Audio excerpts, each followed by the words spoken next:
ಸಾಮಾಜಿಕ ಹೋರಾಟಗಾರ RTI activist ಸ್ನೇಹಮಯಿ ಕೃಷ್ಣ ಇವತ್ತು ಮಧ್ಯಾಹ್ನ ಸಿಸಿಬಿಯಿಂದ ಅರೆಸ್ಟ್.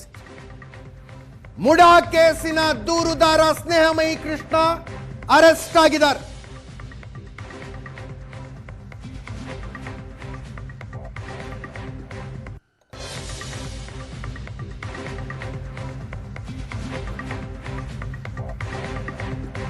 ಮುಡಾದ ಮಾಜಿ commissioner Natesh, chief secretary Shalini Rajneesh ಅವರಿಗೆ 1,60,00,000 ಲಂಚ ಕೊಟ್ಟು ಹೊಸ ಹುದ್ದೆ ಪಡೆದುಕೊಂಡಿದ್ದಾರೆ ಅನ್ನುವ ಗಂಭೀರ ಆರೋಪ ಮಾಡಿದ್ರು ಸ್ನೇಹಮಯಿ ಕೃಷ್ಣ.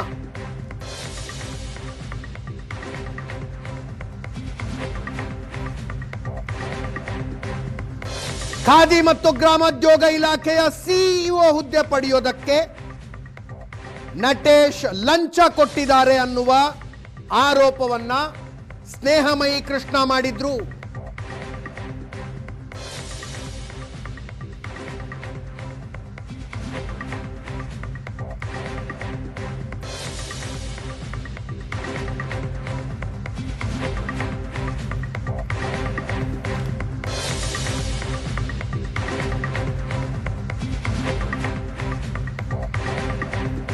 ನಿನ್ನೆ ಆರೋಪ ಮಾಡಿದ ಸ್ನೇಹಮಯಿ ಕೃಷ್ಣ ಐಟಿ ಮತ್ತು ಇಡಿಗೆ ಕಂಪ್ಲೇಂಟ್ ಕೊಟ್ಟಿದ್ರು. 5 ಬ್ಯಾಗ್ಗಳಲ್ಲಿ 9 ಕೋಟಿ ಅಕ್ರಮ ಹಣ ಸಾಗಿಸಲಾಗಿತ್ತು ಅಂತ. ಇವತ್ತು ಬೆಳಗ್ಗೆ ನಟೇಶ್ ಹೋಗಿ ಪೊಲೀಸ್ ಕಮಿಷನರ್ ಕಂಪ್ಲೇಂಟ್ ಕೊಟ್ಟರು.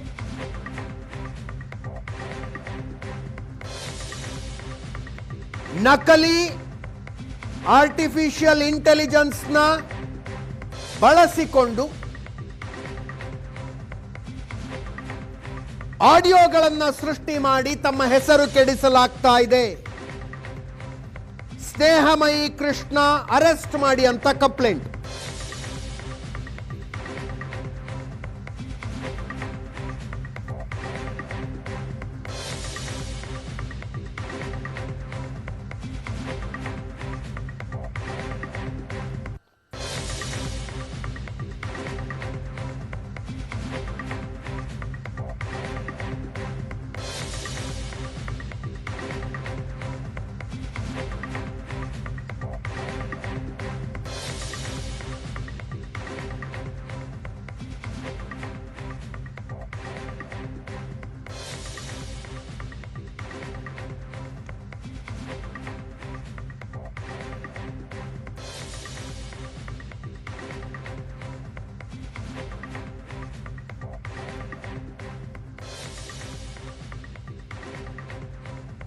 ಐಎಎಸ್ ಅಧಿಕಾರಿ ನಟೇಶ್ ದೂರಿನ ಆಧಾರದ ಮೇಲೆ ಸಿಸಿಬಿ ಅವರು ಎಫ್ಐಆರ್ ದಾಖಲಿಸಿಕೊಂಡು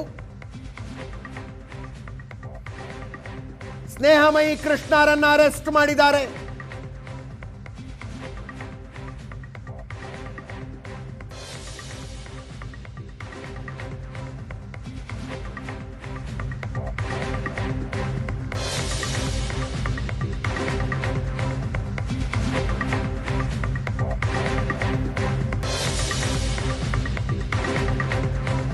ಎಫ್ಐಆರ್ ಕಾಪಿ ಏಷ್ಯಾನೆಟ್ ಸುವರ್ಣ ನ್ಯೂಸ್ ಹತ್ರ ಇದೆ. ಎಐ ಮೂಲಕ ಸೃಷ್ಟಿ ಮಾಡಿರುವ ಆಡಿಯೋ ವೈರಲ್ ಮಾಡಿದ ಆರೋಪ ಅದರಲ್ಲಿ.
ಆಡಿಯೋ ಎಐನಿಂದ ಸೃಷ್ಟಿಸಲ್ಪಟ್ಟದ್ದು ಅಂತ ದೂರು ದಾಖಲಾಗಿದೆಯೋ ಆ ಆಡಿಯೋ ಸೋಷಿಯಲ್ ಮೀಡಿಯಾದಲ್ಲಿ ವಿಪರೀತ ವೈರಲ್ ಆಗಿದೆ.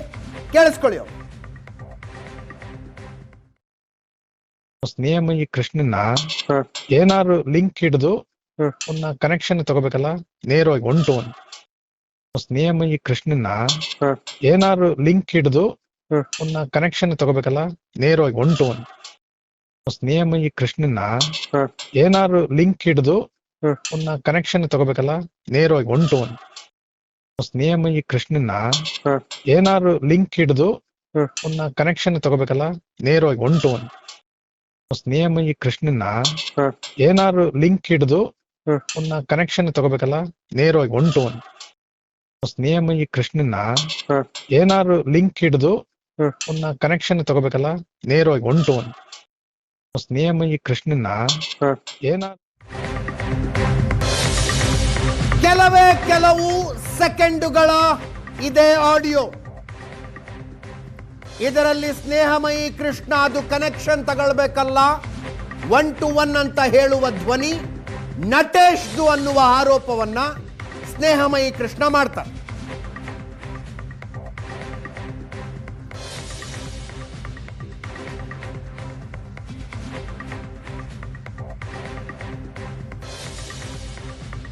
ಈಗ ಶಾಂತಿನಗರದ ಸಿಸಿಬಿ ಕಚೇರಿಯಲ್ಲಿ ಅವರ ವಿಚಾರಣೆ ನಡೀತಾ ಇದೆ.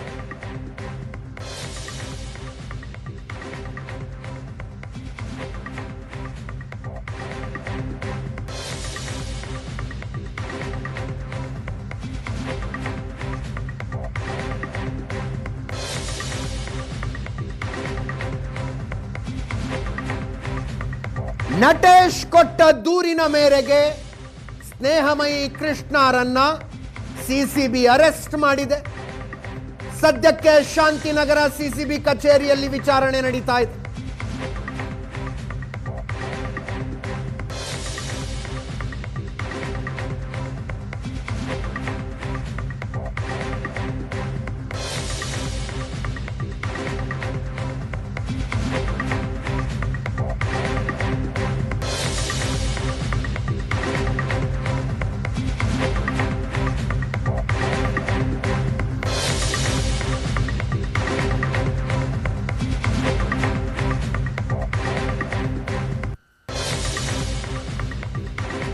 ಸ್ನೇಹಮಯಿ ಕೃಷ್ಣ ಇಡಿ ಐಟಿಗೆ ಮಾತ್ರ ಅಲ್ಲ, ಶಾಲಿನಿ ರಜನೀಶ್ ಅವರಿಗೂ ಪತ್ರ ಬರೆದಿತ್ತು. ಶಾಲಿನಿ ರಜನೀಶ್ ಅವರಿಗೂ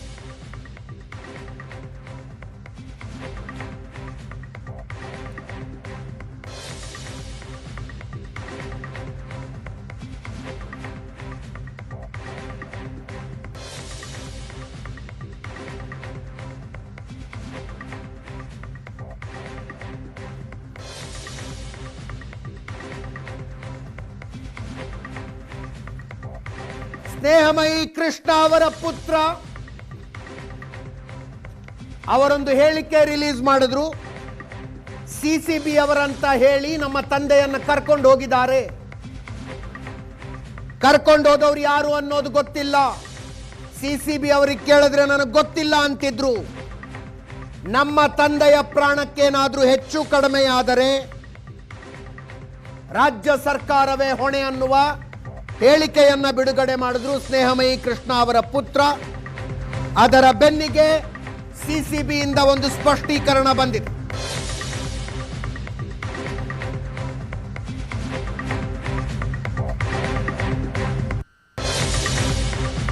ನಕಲಿ ದಾಖಲೆಗಳ ಸೃಷ್ಟಿ ಆರೋಪದ ಮೇಲೆ ಅರೆಸ್ಟ್ ಅಂತ ಸಿಸಿಬಿಯಿಂದ ಪತ್ರಿಕಾ ಪ್ರಕಟಣೆ.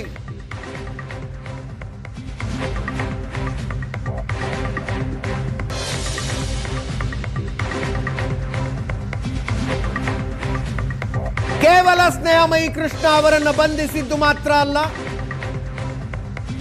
ಅವರ ಮನೆಯ ಮೇಲೆ ರೇಡ್ ಮಾಡಲಾಗಿದೆ. ದಾಖಲೆಗಳನ್ನು ಪರಿಶೀಲನೆ ಮಾಡಲಾಗ್ತಾ ಇದೆ.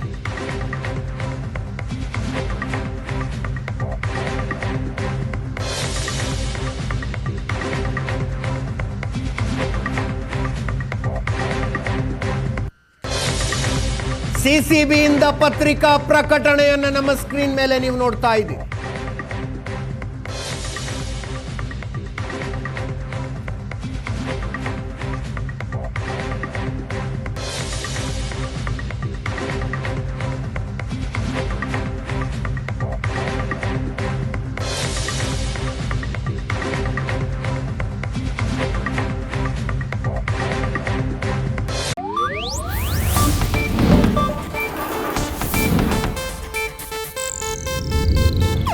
ಇದು ಏಷ್ಯಾನೆಟ್ ನ್ಯೂಸ್ ನೆಟ್ವರ್ಕ್ ಪ್ರಸ್ತುತಿ.